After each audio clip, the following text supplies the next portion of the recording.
বলল, মানে কি? আমি বললাম, এই যে মাত্রই বললাম মানেটা। ম্যানেজার বলল, আকাশ তুমি কি আমাকে অপমান করলে? আমি বললাম, ওমা, আপনাকে অপমান কেন করব? ম্যাডামের যা ভাষ্য আমি তো তাই আপনাকে বললাম। ম্যানেজার লজ্জা পেয়ে চলে যায়। ম্যানেজার থেকে মুখে পানি ছুড়ার মারার প্রতিশোধ নিয়েছে আকাশ। ম্যানেজার চলে যাওয়ার পর আকাশ আবারও ভাবতে থাকে তনুর বিষয় নিয়ে। ভাবতে ভাবতে একটা বুদ্ধি আসে আকাশের মাথায়। আকাশ এবার বুদ্ধিটা কাজে লাগাবে। অবশ্য আকাশের এখন তেমন কোনো বুদ্ধি খাটানোর প্রয়োজন নেই, কারণ তনু তাকে বলেই দিয়েছে সে আগামীতে আর তাকে কিছু বলবে না। কিন্তু তারপরও তনুকে রিয়েলাইজ করানো উচিত তনু যেটা করছে সেটা অনেক বড় অন্যায়। না হয়তো একই ভুল তনু পরবর্তীতে আবারও করতে পারে। আকাশ যথারীতি প্রিপারেশন নিয়ে বসে থাকে। দুপুরে লাঞ্চের কিছু সময় আগে তনুর কেবিন থেকে আকাশের ডাক আসে। আকাশ তনুর কেবিনে যায়। তনু আকাশকে নিজের কেবিনে ডেকে নিয়ে ব্যাগ থেকে 1000 টাকার একটা নোট আকাশকে এগিয়ে দিয়ে বলে, এই নে 1000 টাকা। এই টাকা দিয়ে অফিসের বাইরে যেই ক্যান্টিনটা আছে সেখান থেকে আমার আর তোর জন্য 2 প্যাকেট খাবার কিনে নিয়ে আয়। আজ দুপুরে আমরা দুইজন একসাথে লাঞ্চ করব। আকাশ তনুর থেকে টাকাটা নিয়ে চুপচাপ কোনো কথাবার্তা ছাড়া কেবিন থেকে বেরিয়ে ক্যান্টিনে চলে যায়। কিছু সময় পর ক্যান্টিন থেকে খাবার নিয়ে ফিরে আসে। তনুর দেয়া টাকা থেকে খাবার আনার পর অতিরিক্ত অনেক টাকা বেঁচে যায়। আকাশ খাবারের প্যাকেট এবং অতিরিক্ত টাকাগুলো তনুর ডেস্কের উপরে রেখে কেবিন থেকে বেরিয়ে আসার উদ্দেশ্যে হাঁটা দেয়। তনু আকাশের আচরণে যথারীতি আবারও আশ্চর্য হয়, তবে আগের বারের চাইতে এবার একটু বেশি আশ্চর্য হয়, কারণ আকাশকে 2 প্যাকেট খাবার আনতে তনু বলেছিল, কিন্তু আকাশ 1 প্যাকেট খাবার নিয়ে এসেছে। তার উপরে কোনো কিছু না বলেই সে চলে যাচ্ছে। তনু পিছন থেকে আকাশকে ডেকে বলে, এই তুই কোথায় যাচ্ছিস? আর তোকে না বললাম 2 প্যাকেট খাবার আনতে? তাহলে তুই 1 প্যাকেট খাবার এনেছিস কি করতে? আমার কথাটা কি তোর কানে যায়নি? আমি বললাম, গিয়েছে। তনু বলল, তাহলে 2 প্যাকেট খাবার আনিসনি কেন? আমি বললাম, প্রয়োজন মনে করিনি তাই। তনু বলল, মানে? আমি বললাম, মানে হলো আপনি অফিসের বস আর আমি সামান্য একজন কর্মচারী। আপনার সাথে একসঙ্গে খাবার খাওয়াটা আমার শোভা পায় না। এছাড়া আপনি আমাকে মাসিক বেতন দিবেন কাজের জন্য। এই টাকা দিয়ে আমার সারা মাস ঘর আর নিজের পকেট চলবে। তাহলে অযথা নিজের টাকা রেখে আপনার টাকায় খেতে যাব কেন? তাই আর নিজের জন্য খাবার কিনে আনিনি। আচ্ছা ম্যাডাম, এবার আমি গেলাম, আপনি খেয়ে নিন। আকাশের কথা শুনে তনুর মাথা পুরোপুরি আউলে যায়। তনু পুরো হতভম্ব হয়ে গেছে আকাশের কথা শুনে। তনুর এখন কেমন রিয়াকশন করা উচিত তনু নিজেও বুঝে উঠতে পারছে না। আকাশ তনুর মাথা আউলে দিয়ে কেবিন থেকে বেরিয়ে চলে গেছে। তনুর ইচ্ছে করছে পুরো কেবিনের সমস্ত জিনিসপত্র ভেঙে চুরমার করে ফেলতে। ভয়ানক রকমের রাগ উঠেছে তনুর, তবে তনু নিজেকে কোনোভাবে সামলে নাই আর রাগটা ঝাড়ে খাবারের উপরে। আকাশের আনা খাবারের প্যাকেট তনু কোনো প্রকার হাত দেয় না, খাবারগুলো ডেস্কের উপরে রেখে কাজ করতে থাকে। অন্যদিকে আকাশ তনুকে কৌশলে মার দিয়ে ডেস্কে এসে বসে আছে। মায়ের প্রতিক্রিয়ায় তনুর ভিতরটা জ্বলছে, কিন্তু তনু কিছুই বলতে পারছে না আকাশকে। না খেয়েই তনু সারাটা দুপুর কাটায়। বিকেলবেলায় অফিস ছুটি হওয়ার মিনিট 5 আগেই তনু কেবিন থেকে বেরিয়ে আকাশকে বলে, কাজটা ঠিক করিসনি। অনেক ইচ্ছে ছিল দুপুরে দুইজন একসঙ্গে খাবার খাবো, কিন্তু তুই আমার ইচ্ছাটা পূরণ হতে দিলি না। তোর উপরে রাগ করে আমার দুপুরে খাবারটা আর খাওয়া হয়নি। যাক, যা করেছিস ভালোই করেছিস। এবার প্রিপারেশন নে বাড়ি যাওয়ার, আর কিছু সময়ের মধ্যেই অফিস ছুটি হয়ে যাবে। তনু আকাশকে কয়েকটা কথা বলে অফিস থেকে বেরিয়ে যায়। এইদিকে আকাশ তনুর কথা শুনে বুঝতে পারে তার বুদ্ধি কাজে দিচ্ছে। সে যেই হাতিয়ার তনুর উপরে প্রয়োগ করেছে সেটা থেকে সহজে মানুষ বাঁচতে পারে না। তনু যাওয়ার পর আকাশ হাসতে হাসতে নিজের ব্যাগ গুছিয়ে নেয়। এরপর অফিস ছুটি হতেই সে বাড়ি চলে যায়। এভাবে দিন কাটতে থাকে। আকাশ নিজেকে একদম লিমিটে নিয়ে আসে। তনু আকাশকে কোনো কাজের জন্য ডাকলে আকাশ খুব ভেবেচিন্তে তনুর সাথে কথা বলে, সবসময় মুখ গম্ভীর করে রাখে তনুর সামনে গেলে। এক কথায় আকাশ তনুকে এটা বোঝায় আকাশ তার সাথে কথা বলতে ইন্টারেস্টেড না, সেটা হোক কাজের কথা বা এমনিতেই কোনো কথা। আকাশ তনুর সাথে এই জিনিসটা প্রতিদিন করতে থাকে। কিছুদিন যাওয়ার পর তনু লক্ষ্য করে আকাশ কেমন যেন পাল্টে গেছে। আকাশের ভিতরে কেমন যেন পরিবর্তন এসেছে। একটা সময় তনুর সাথে সে সাধারণভাবেই কথা বলতো, কিন্তু এখন কেমন যেন একরকমের হয়ে গেছে। নিশ্চুপে একটা ভাব চলে এসেছে আকাশের মাঝে। ছোটখাটো কোনো কথায় মাথা নাড়িয়ে জবাব দেয়, খুব গুরুত্বপূর্ণ কিছু হলে তখন গুনে গুনে 1-2টা কথা বলে। সেই প্রথমের আকাশের সাথে এখনকার আকাশের তনু কোনোভাবেই মিলাতে পারছে না।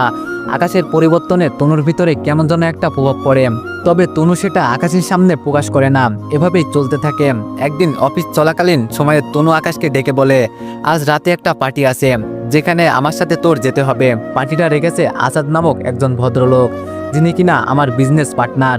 সেখানে আমার পরিচিত আরও অসংখ্য লোক থাকবে। আর পার্টিতে সোহানও আসবে, কারণ আচার সাহেব আমাকে চেপে ধরেছে পার্টিতে নিজের জীবনসঙ্গিনী সম্পর্কে সবাইকে জানাতে এবং বিয়ের ডেট সম্পর্কে অ্যানাউন্স করতে। শোন, তুই ভালো জামা কাপড় পরে রেডি হয়ে মাগরিবের পর আমার বাসার নিচে চলে আসিস। তারপর আমরা দুইজন গাড়ি করে যাব, আর সোহানও সময় মতো সেখানে পৌঁছে যাবে। আমি বললাম আচ্ছা। মাগরিবের পর রেডি হয়ে আকাশ তনুর বাসার নিচে চলে যায়। তনুও রেডি হয়ে নিচে আকাশকে নিয়ে গাড়ি করে পার্টিতে এসে হাজির হয়। আকাশ পার্টিতে এসে এক কোনায় চুপচাপ দাঁড়িয়ে আছে, আর তনু তার থেকে কিছুটা দূরে দাঁড়িয়ে একটা মেয়ের সাথে কথা বলছে। এমন সময় আচার সাহেব তনুর কাছে গিয়ে বলে স্পিকার হাতে নিয়ে স্টেজে গিয়ে সবাইকে নিজের জীবনসঙ্গী সম্পর্কে জানাতে। তনু আচার সাহেবকে বলে আর একটু পরেই সেই স্টেজে গিয়ে সবাইকে নিজের সম্পর্কে বলবে এবং সবাইকে নিজের জীবনসঙ্গিনীর সাথে পরিচয় করিয়ে দিবে। আচার সাহেব চলে যায়। তনু মেয়েটার সাথে কথা বলা বাদ দিয়ে আকাশের কাছে এসে বলে আর কত সময় অপেক্ষা করব সোহানটার জন্য আল্লাহ জানে।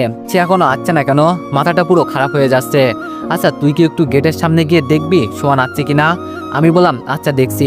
আকাশ গেটের সামনে চলে যায় সোহান আসছে নাকি দেখার জন্য, কিন্তু সোহানের আসার কোনো নামগন্ধই নেই। আকাশ ফিরে এসে তনুকে বলে সোহানকে দেখতে পাওয়া যায়নি। তনু আকাশের কথা শুনে আকাশকে বলে ওর আসার গুষ্টি মারি, ওর আর আসতে হবে না, তুই চল আমার সাথে। তুই একদম চুপচাপ থাকবি, আর আমি ডাকলে পরে তুই আমার কাছে যাবি, আর আমি যেমন যেমন বলবো তুই শুধু সেটার উপরে ভিত্তি করে পরে সবাইকে কিছু বলবি। আকাশ কিছুই বলে না। তনু আকাশকে নিয়ে গিয়ে সামনে একটা জায়গায় দাঁড় করিয়ে দেয়, আর সে স্পিকার হাতে নিয়ে স্টেজে গিয়ে ওঠে। এরপর আকাশকে সবাইকে দেখিয়ে বলে ওই যে মানুষটা, সে হচ্ছে আমার প্রিয় মানুষ, আর আমরা দুইজন প্রেমিক প্রেমিকা। দুইজনের মধ্যে গভীর প্রেম চলছে। অল্প কয়েকদিন পরেই আমরা দুইজন বিবাহ করব।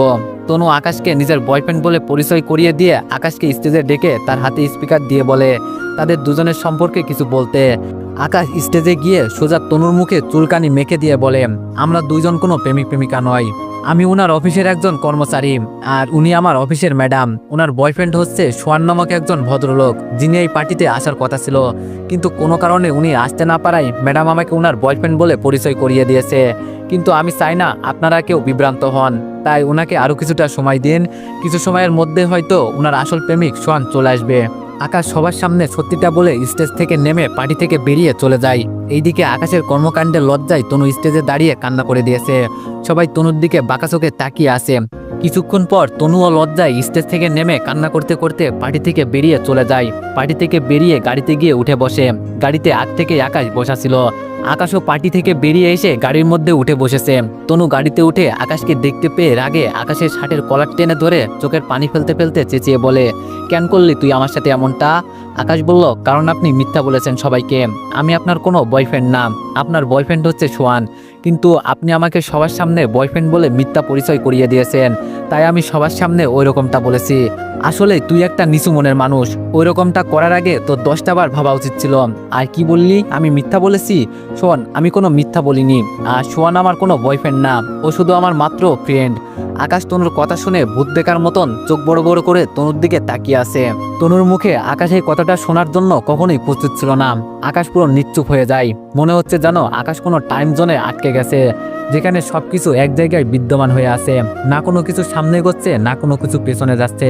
আকাশ বড়সড় রকমের শক খায়। কিছুক্ষণ বিস্মিত অবস্থায় কেটে যায় আকাশের। কিছুক্ষণ পর আকাশ স্বাভাবিক হয়, আর একে একে আকাশের ভিতরে প্রশ্ন জাগতে শুরু করে।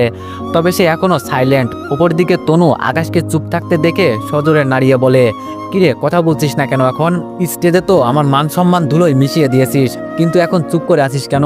সোহানের কথা শুনে কি আশ্চর্য হয়েছিস নাকি? আমি বললাম জি, আশ্চর্য তো হয়েছি, তবে আমি জানি আপনি একটু আগে যেই কথাটা বলেছেন সেটা পুরোপুরি মিথ্যা। সোহান আপনার কোনো ফ্রেন্ড না, সে আপনার বয়ফ্রেন্ড। আপনি অযথা আমাকে গুমরা করার চেষ্টা করিয়েন না। তনু বলল আকাশ, আমার মাথা কিন্তু প্রচন্ড খারাপ হচ্ছে, এবার তোকে কিন্তু গলা টিপে মেরে ফেলবো বলে দিলাম। এ অসভ্য, আমার কথাগুলো তোর কাছে কি কারণে মিথ্যা বলে মনে হচ্ছে?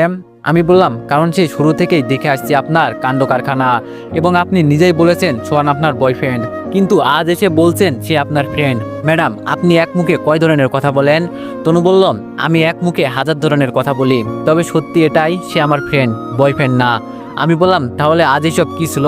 সোহান পার্টিতে আসলে আপনি ওকে সবার সাথে পরিচয় করিয়ে দিবেন এবং সেই সঙ্গে নিজের বিয়ের ডেট অ্যানাউন্সমেন্ট করবেন, কিন্তু কোনো কারণে সোহান না আসায় এখন কথার মোড় ঘুরল কেন? তনু বলল সে আমার বয়ফ্রেন্ড হলে তবেই তো পার্টিতে আসবে, কিন্তু সে তো আমার বয়ফ্রেন্ড না, আর সেই পার্টি সম্পর্কে কোনো কিছুই জানে না। আর না তাকে আমি কিছুই বলেছি। সে যদি সত্যি আমার বয়ফ্রেন্ড হতো তাহলে সে এত সময় এই পার্টিতে থাকতো, কিন্তু সে আমার ওইরূপ কেউই লাগে না, দেখেই তো আজ পার্টিতে আসেনি। আমি বললাম মানে কি? সে যদি না আসার হয় তাহলে আপনি আমাকে গেটের সামনে গিয়ে সোহান আসছে কিনা সেটা দেখার জন্য পাঠিয়েছিলেন কেন? তনু বলল কারণ এটা একটা প্ল্যান ছিল তোকে হতাশ করার। আকাশ তনুর কথার আগামাথা কিছুই বুঝে উঠতে পারছে না, কেমন যেন পেছনো লাগছে তনুর কথাগুলো তার কাছে। তাই সে তনুকে বলে, ম্যাডাম আমি আপনার কোনো কথাই বুঝে উঠতে পারছি না। প্রথমে বললেন সোহান আপনার বয়ফ্রেন্ড না, আবার বললেন সোহান পার্টি সম্পর্কে কিছুই জানে না, কিন্তু আপনি আমাকে ওর খোঁজে গেটে পাঠিয়েছেন। আবার পরিশেষে বলছেন তার খোঁজে পাঠানোর কারণ ছিল আমাকে হতাশ করা। ম্যাডাম এই সমস্ত কথা শুরু থেকে আমাকে আবার বুঝিয়ে একটু বলবেন। তনু বলল ঠিক আছে শোন, এতদিন সোহান সম্পর্কে যা শুনেছিস সব মিথ্যা, আর যা দেখেছিস সব আমাদের সাজানো নাটক ছিল। আর এইসব কিছু করার পিছনে কারণ ছিল তোকে কষ্ট দেওয়া, কারণ তুই আমাকে 5 বছর আগে কষ্ট দিয়েছিস, তাই তোর উপরে প্রতিশোধ নেওয়ার জন্য এমনটা করেছিস সোহানের সাথে মিলে। তোর উপরে আমার অনেক অভিমান, আমি তোকে বিয়ে করেছি নিজের কাছে রেখে কষ্ট দেওয়ার জন্য, তবে সব কিছুর ভিড়ে আমার মন তোকে এখনো ভালোবাসে। আর আমার সাথে তোর বিষয়টা যেভাবেই হোক না কেন, আমি জানি আমি অন্য কোনো পুরুষের সাথে মিশলে তোর খারাপ লাগবে, আমি সেই জন্য সোহানের সাথে মিলে এমনটা করেছি। আর আজকে এই পার্টিতে নিজের ব্যক্তিগত সম্পর্কে জানানোটা আমার অনেক প্রয়োজন ছিল, কারণ আজাদ সাহেব আমাকে পছন্দ করে, কিন্তু ওনাকে আমি পছন্দ করি না। তাই উনি আমাকে পছন্দ করেন এই বিষয়টা আমাকে জানানোর পর আমি বলেছিলাম আমি সিরিয়াস একটা রিলেশনে আছি, তাই আমার একজনকে নিজের বয়ফ্রেন্ড বলে পরিচয় করিয়ে দেওয়াটা আবশ্যক ছিল।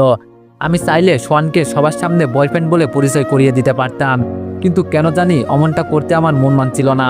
আর তাছাড়া এটা নিয়ে পরবর্তীতে সমস্যাও হতে পারে, কিন্তু তোর বিষয়টা নিয়ে আমার মনে কোনো দ্বিধাবোধ কাজ করছিল না, কারণ তোকে আমি ভালোবাসি আর তোর সাথে আমার বিয়ে হয়েছে, তার উপরে তুই আমার হাজবেন্ড। মোট কথা সবকিছু মিলিয়ে মনের মধ্যে একটা আস্থা হচ্ছিল, সেজন্য আজ আমি তোকে এখানে এনে সবার সামনে নিজের বয়ফ্রেন্ড বলে ইন্ট্রোডিউস করিয়ে দিয়েছি, কিন্তু তুই আমার মান সম্মান এক মুহূর্তের মধ্যেই সব ধুলোই মিশিয়ে দিয়েছিস।